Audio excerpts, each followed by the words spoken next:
rich men north of Richmond, Lord knows they all just want to have total control. All right, Hannah. Up next, I want to get your thoughts on something interesting. There's this country song that's political, and it's by this guy, Oliver Anthony. No one ever heard of him until like this week. And he released this song called Rich Men North of Richmond, and it has just gone mega viral. 24.4 million views on just his tweet. It's exploded on YouTube. It's been all over my timeline. It's prompted discourse and debate. Here's a clip from the song.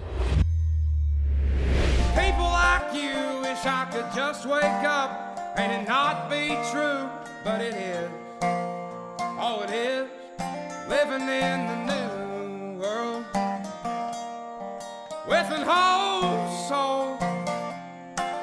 These rich men north of Richmond, Lord knows they all just wanna have total control. Wanna know what you think, wanna know what you do, and they don't think you know, but I know that you do. 'Cause your dollar ain't shit, and it's taxed to no end. 'Cause the rich men north of Richmond.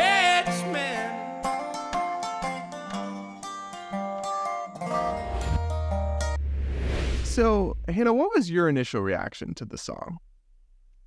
It didn't evoke strong emotions for me. I thought he had a good voice. I tend to love bluegrass folk music. I worked in country music for a long time, so I thought it was a good song. I kind of, I guess, liked the idea of it being a political song because we don't have those that much anymore. We used to have this rich era, especially in the 60s and 70s, of sort of activist songwriting, right? Where you had Well, now we have that, just only on the left.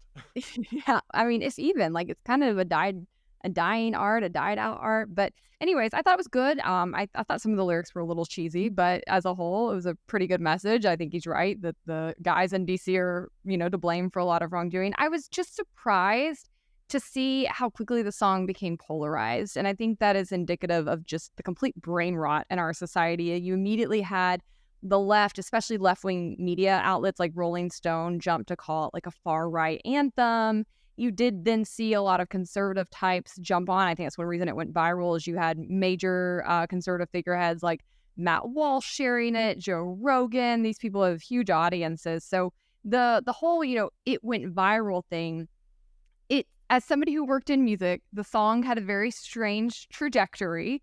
I've seen things go viral before organically. This did not feel exactly organic. It has kind of an interesting backstory. The guy had been, playing music for some time, hadn't really found much success. He had less than 10,000 followers, and he had recently gotten sober, was contacted by a West Virginia radio station to, I guess, record the song that was already in existence. So they, I believe, it looks like maybe they paid for it. I'm not sure who paid for it. The production quality is pretty high on the video, so I don't think he did it himself. And then they released it on their YouTube, and next thing you know, all of these figureheads pick it up and are sharing it. It goes viral. The guy now has more Twitter followers than Chris Stapleton, which, if you're not in this genre of music, I guess you probably don't know who Chris Stapleton is, but he's a god of music. He's one of the best vocalists of all time, one of the top songwriters of the 90s, 2000s, and now of his own career. I mean, mega famous, A++ list celebrity. And this guy now has more followers than him. So it's just kind of weird to watch. And that's led to a lot of conspiracies around it about, like, was this a plant on the right? And who cares? I mean, was it a plant to, record a song that speaks to a lot of people's issues? If it was, brilliant marketing, great use of social media and influencer media to blow something up. I'm not mad about it at all. And I guess that's the controversy. But as a whole, I don't know. There seems to be backlash against it I don't get outside of that. Yeah, I think the backlash is largely the reverse polarization of this thing that the right likes must be bad because the right is bad. So anything they like must, kind of like, the right-wing reaction to Barbie. Oh, libs like it, so it must be evil. Yeah. Is not everyone on the right, but some of the big people who really hated Barbie, I think that was their subconscious reaction, honestly. And I think we're seeing something like, so for example, there's a line in there that hints at Epstein's Island. And so people are now calling it a QAnon song. But of course, Epstein's Island is not a conspiracy theory. It's not inherently tied to QAnon. It's a real thing that happened. I'm not going to go into detail because I don't want to get demonetized.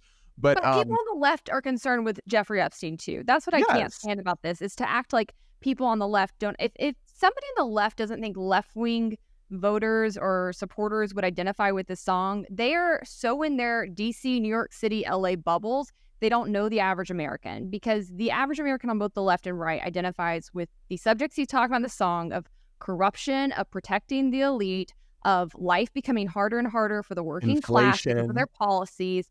And what's interesting is in this Rolling Stone, not interview, but they're kind of bashing him, but they do have a snippet, a quote from him in it. He's not even right wing. He says that Hank Williams Jr., who was, a huge country music star who often wrote very politically charged songs, is one of his biggest influences. And he says that for himself, he's pretty dead center down the aisle in politics and always have been.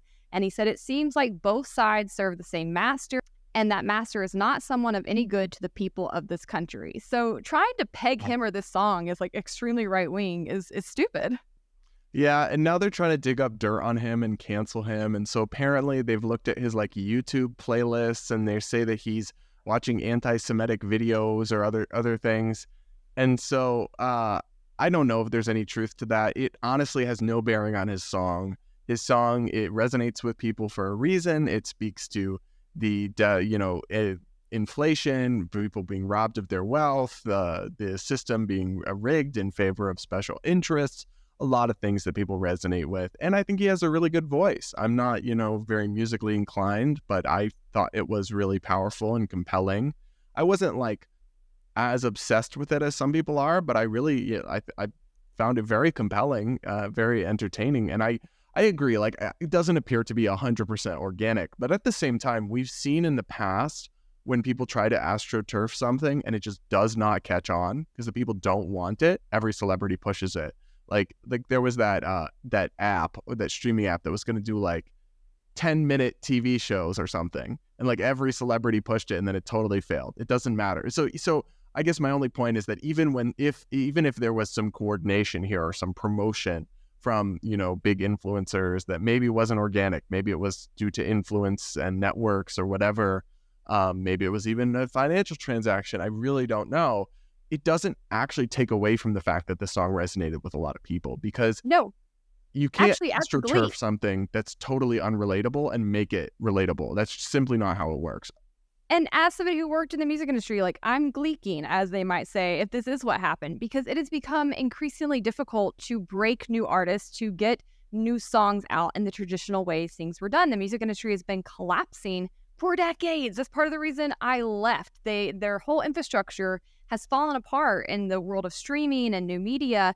And so if they did, use influencers, if they did have some kind of campaign behind the scenes to launch this new artist, brilliantly done. It could be replicated for other artists. This is something that people could follow pretty cheaply, probably, really. So I like it. I like things that get more entertainment and more options to people, because so often the record labels are not signing the people who actually resonate with the audiences, or they keep signing sort of replicas, right, of the whole bro country model. This is one of the reasons people have started hating country in recent years. They just kept signing the same old guy and like the Ed Hardy genes over and over, singing about his truck, who'd never probably lifted dirt with his hands in one day in his life. So I like to see the ability for artists to break outside of that mold, to break outside of the corporate mold, whether it be in music or in movies or in TV, because there's so much great art being made by very talented people who won't play the game or who don't have the connections, who can't break through in the traditional ways. So if this is the gotcha behind this song, I love it.